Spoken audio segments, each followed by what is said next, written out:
The Bible is the Christian's standard of faith and practice.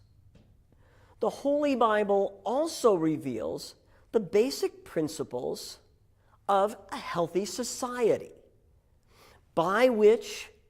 following which we take appropriate steps toward living a good life.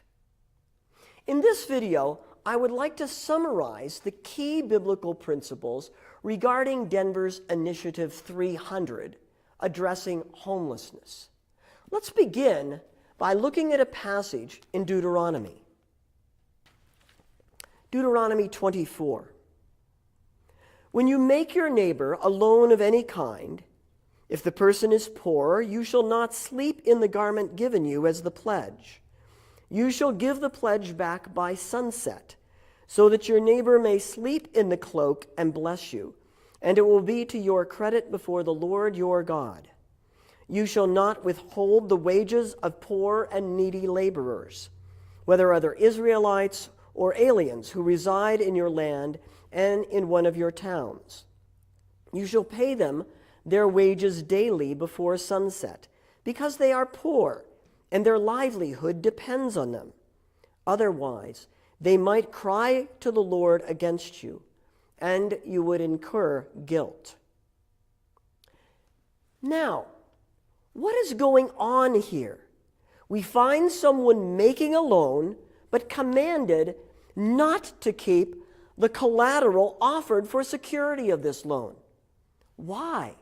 Is not this unfair to the lender? The point is this.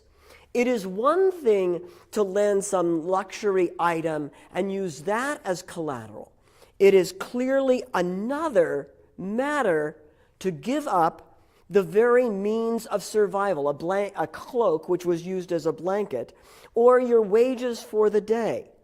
To deprive the poor of their basic equipment for survival is, to use the language of the Bible, to incur guilt. The guilt here is a violation of the poor who, in the eyes of God, have a claim to their basic means of survival. Now, this very passage is echoed in the book of James, who exclaims, "Look, the wages you failed to pay the workers who mowed your fields are crying against you." You see, earlier in Deuteronomy, we see something similar. God demands that no one shall take a hand mill or an upper millstone in pledge, for that would be taking a person's livelihood as security. Taking a person's livelihood in security. That's the point. A millstone was the family's means of creating bread. However desperate a poor person might be, we are wrong when we deprive another of the possibility of fulfilling their basic acts of human survival. Now, let's take a look at the New Testament and the teachings of Jesus. Love your neighbor as yourself. This is one of the two great commandments. And when people press Jesus to say, "Who is my neighbor?" Jesus tells them a story about a good Samaritan and a good innkeeper who cared for a person who was wounded and homeless. Similarly, in Matthew 25:31 through 46, we find that when we offer welcome to strangers, we are offering a home to Jesus himself. Persons experiencing homelessness are our neighbors, and how I treat the least of these is how I treat Jesus. And that is the point regarding Initiative 300 coming up for consideration on May 7th, isn't it? People without homes are our neighbors in public spaces everywhere. There are hundreds of people every single night who are forced to live outside, even in the dead of winter. Most of us do not really notice our simple acts of survival. We pull up the covers when it gets cold. We prepare our meals in kitchens and eat them in dining rooms. We store our possessions in houses or apartments. But what if we do not have access to these rooms, these private places? If private places are unavailable, we are obliged to perform these basic acts of survival in public places. We sleep on sidewalks or under bridges. We store our possessions in a small thicket of bushes.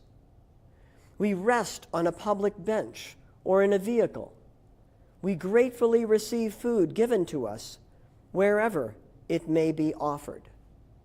Yet these very acts of survival are considered a violation of Denver's unauthorized camping ordinance and other laws.